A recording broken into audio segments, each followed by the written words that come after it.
आउज़ुबिल्लाहिमिनश्शैतानिर्रजीम बिस्मिल्लाहिर्रहमानिर्रहीम। शुरू अल्लाह के नाम से जो बड़ा मेहरबान नहायत रहम करने वाला है। अस्सलामु अलैकुम, मेरा नाम मोमिना मेहरबान है और आप मेरा यूट्यूब चैनल पीरे कामिल देख रहे हैं।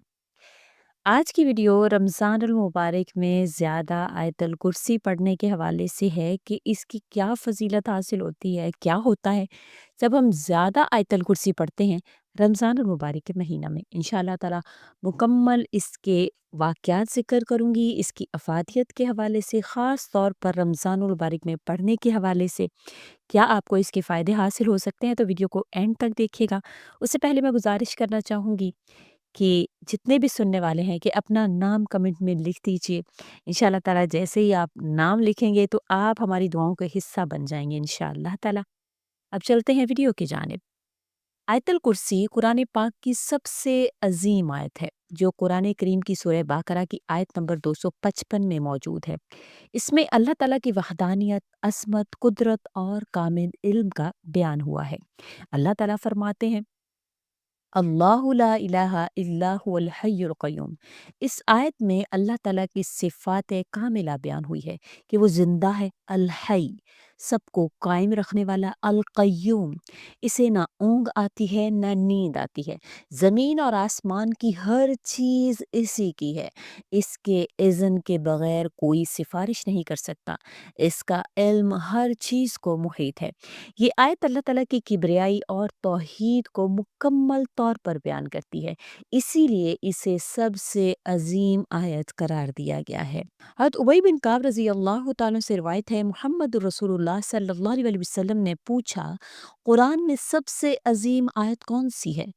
तो इन्होंने अर्ज़ किया, आयतल कुर्सी। तो आप सल्लल्लाहु अलैहि वसल्लम ने फरमाया, ए अबुल मंज़र, तुम्हें इल्म मुबारक हो। रसूल अकरम सल्लल्लाहु अलैहि वसल्लम ने फरमाया है कि जो शख्स हर फ़र्ज़ नमाज के बाद आयतल कुर्सी पढ़े, उसके लिए जन्नत में दाखिल होने से मौत के सिवा कोई चीज़ माने नहीं होती। यानी मुस्तकिल मिजाजी से पढ़ने वाले को जन्नत जो है वो उसके करीब कर दी जाती है। हज़रत अबू हुरैरा रज़ी अल्लाह तआला अन्हु की रिवायत के मुताबिक शैतान ने खुद कहा कि जब तुम सोने लगो तो आयतल कुर्सी पढ़ लिया करो, अल्लाह की तरफ से तुम पर एक मुहाफ़िज़ मुकर्रर हो जाएगा और सुबह तक शैतान तुम्हारे करीब नहीं आएगा। ये बात सुनकर नबी करीम सल्लल्लाहु अलैहि वसल्लम ने फरमाया कि था तो वो झूठा, लेकिन इसने सच कहा। ये बुखारी शरीफ की हदीस है। इंशाअल्लाह इसका मुकम्मल वाक़या हज़रत अबू हुरैरा वाला मैं आपसे आगे ज़िक्र करूँगी। उससे पहले हम रमज़ानुल मुबारक में आयतल कुर्सी की ख़ास अहमियत क्या है, ज़्यादा पढ़ने से क्या होता है, हम वो जानेंगे। रमज़ान मुबारक वो महीना है जिसमें कुरान नाज़िल हुआ। अल्लाह ताला कुरान करीम में फ़रमाते हैं, शहरु रमदानुल्लज़ी उनज़िला फ़ीहिल कुरान, और रमज़ान में हर नेकी का अजर जो है वो कई गुना बढ़ जाता है। लिहाजा आयतल कुर्सी पढ़ने का सवाब भी कई गुना ज़्यादा बढ़ जाता है। इसमें क्योंकि शैतान कैद होते हैं मगर नफ्स और वसवसे बाकी रहते हैं, आयतल कुर्सी इनसे हिफाजत का ज़रिया बनता है। उसके अलावा तरावी, तहज्जुद, सहरी और अफ्तारी के औकात में पढ़ना भी रूहानी नूर को बढ़ाता है। रमज़ान मुबारक में कसरत से आयतुल कुर्सी पढ़ने के बहुत से फ़ायदे हैं, जिनमें से चंद मैं आपसे अभी ज़िक्र करना चाह रही हूँ कि इससे दिल को सुकून मिलता है, खौफ, डर, वसवसे ख़त्म होते हैं, घर में बरकत होती है, हिफाज़त रहती है, बीमारियाँ, आफ़ात जो हैं वो दूर रहती हैं, ईमान मज़बूत होता है, अल्लाह की क़ुर्बत हासिल होती है। इसके पढ़ने वालों के आगे मुकम्मल वाक़यात भी मैं आपसे ज़िक्र करूँगी, उसको भी आपने लाज़मी सुनना है। रमज़ान में कब पढ़नी चाहिए आयतुल कुर्सी? तो सुन लीजिए कि रमज़ान में ख़ास तौर पर हर फ़र्ज़ नमाज के बाद, सहरी के वक़्त, अफ्तारी के वक़्त, सोने से पहले, घर में दाखिल होते वक़्त, जब दिल घबराए या खौफ महसूस हो, उस वक़्त भी पढ़ सकते हैं। आयतुल कुर्सी अल्लाह की अज़मत का ऐलान है। ये हिफ़ाज़त, बरकत, सुकून और जन्नत की खुशखबरी का ज़रिया है। रमज़ान में इसकी कसरत करना ईमान को ताज़गी देता है और बंदे को अल्लाह ताला के करीब कर देता है। अब जैसे कि मैंने ज़िक्र किया, अबू हुरैरा रज़ी अल्लाह ताला अन्हो वाला वाक़या मैं आपसे ज़िक्र करूँगी, तो वो आप इसको गौर से सुन लें कि किस तरह से शैतान ने खुद इसको पढ़ने का कहा। ये मशहूर और सही रिवायत है। अबू हुरैरा रज़ी अल्लाह ताला को रमज़ान में सदका फ़ितर की निगरानी पर मुकर्रर किया गया था। एक रात एक शख्स, दरहकीकत शैतान था, वो गल्ला चुराने के लिए आया। इन्होंने इसे पकड़ लिया। اور وہ کہنے لگا مجھے چھوڑ دو، میں تمہیں ایک ایسی بات سکھاؤں گا جو تمہارے کام آئے گی۔ اس نے کہا جب تم سونے لگو تو آیت الکرسی پڑھ لیا کرو، اللہ کی طرف سے ایک محافظ مقرر ہو جائے گا اور صبح تک شیطان قریب نہیں آئے گا۔ صبح رسول اکرم صلی اللہ علیہ وسلم نے فرمایا، جب حضرت ابو ہریرہ رضی اللہ تعالیٰ نے یہ واقعہ آپ صلی اللہ علیہ وسلم سے ذکر کیا تو آپ نے فرمایا کہ اس نے تم سے سچ کہا حالانکہ وہ بڑا جھوٹا ہے، اور آپ صلی اللہ علیہ وسلم نے فرمایا کہ وہ شیطان تھا۔ یہ واقعہ رمضان ہی کے مہینے میں پیش آیا تھا، اسی لیے آیت الکرسی کی حفاظت والی طاقت جو ہے وہ اس سے ثابت ہو جاتی ہے۔ تو جب آپ رمضان المبارک میں کثرت تعداد میں آیت الکرسی پڑھتے ہیں تو آپ کے بہت سے مسائل جو ہیں وہ حل ہونا شروع ہو جاتے ہیں۔ تو چند میں ایسے واقعات آپ سے ذکر کر دیتی ہوں کہ جن لوگوں نے پڑھا اور اللہ نے ان کو جو ہے وہ بہت ساری فضیلتیں عطا فرمائیں اور ان کے مسائل کو اللہ نے حل فرمایا۔ ایک واقعہ آیت الکرسی کے حروف کے حوالے سے کہا جاتا ہے کہ ایک شخص بڑی آیت الکرسی پڑھا کرتا تھا، تو اس نے خواب میں دیکھا کہ بہت سارے محلات ہیں جس کے دروازے جو ہیں وہ اسی کے لیے کھولے گئے ہیں۔ تو وہ حضرت ابن سیرین رضی اللہ تعالیٰ عنہ کے پاس آیا اور کہنے لگا، حضرت ابن سیرین رحمۃ اللہ علیہ کے پاس آیا اور کہنے لگا کہ مجھے اس طرح سے خواب آیا، تو انہوں نے فوراً سے کہا کیا تم آیت الکرسی پڑھتے ہو؟ اس نے کہا جی ہاں۔ تو آپ نے فرمایا کہ آیت الکرسی کی فضیلت ہے کہ جب تم اس کو پڑھتے ہو تو اللہ اسی طرح سے تم پر اپنے رحمت کے دروازے کھول دیتا ہے۔ تابعین کے زمانے میں ایک شخص ڈاکوں کے خطرناک راستے سے گزر رہا تھا۔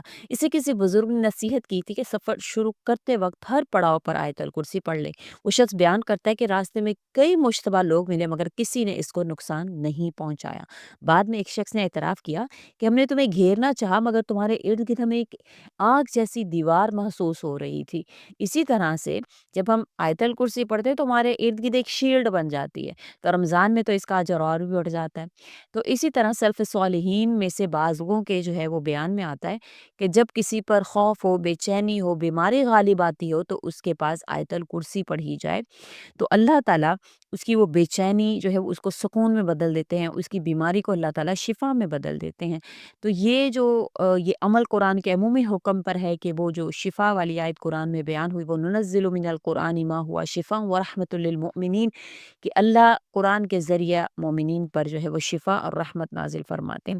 کچھ اہل علم نے لکھا ہے کہ جب کسی گھر میں باقاعدگی سے یعنی کثرت تعداد سے آیت الکرسی پڑھی جاتی ہے تو وہاں جھگڑے کم ہوتے ہیں اور سکون آتا ہے۔ ایک شخص نے شکایت کی کہ اس کے گھر میں ہمیشہ بے چینی کا عالم رہتا ہے، ہر کوئی ایک دوسرے سے لڑتا جھگڑتا رہتا ہے۔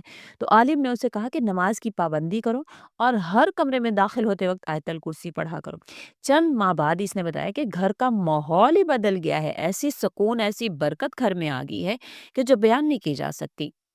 امام احمد بن حنبل کے دور میں ایک شخص پر جنات کے اثر کا گمان تھا۔ ایک عالم نے ان کے کان میں آیت الکرسی پڑھی، وہ چیخنے لگا، کہنے لگا یہ آیت مجھے جلا رہی ہے، یہ آیت مجھے جلا رہی ہے۔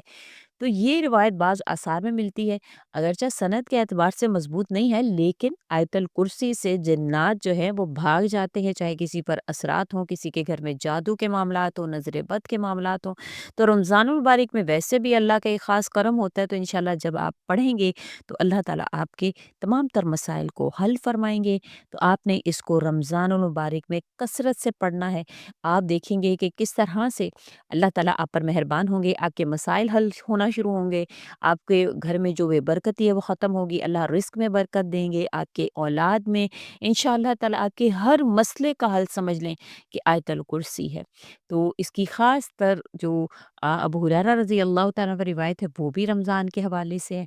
تو لازمی آپ کثرت تعداد میں جتنا آپ سے ہو سکے، جیسے کہ میں نے بیان کیا ہے، سحری، افطاری اور جو نماز کے بعد یا جب بھی آپ سے سونے وقت، اٹھتے وقت یا کمرے میں داخل ہوتے وقت، گھر میں داخل ہوتے وقت، نکلتے وقت، تو مطلب ہر وقت آپ اس کو اپنے معمول میں لے آئیں، انشاءاللہ تعالیٰ آہستہ آہستہ عادت ہو جائے گی، پھر آپ کی زندگی بھی انشاءاللہ آسان ہو جائے گی جب آپ اپنی زندگی کا اس کو حصہ بنائیں گے۔ امید کرتی ہوں آپ کو میری ویڈیو اچھی لگی ہوگی، اچھی لگی ہے تو لائک کریں، شیئر کریں اور میرے چینل کو سبسکرائب بھی ضرور کر دیں۔ اسی کے ساتھ اجازت چاہوں گی، وآخر الدعوانا ان الحمد للہ رب العالمین۔ اللہ حافظ۔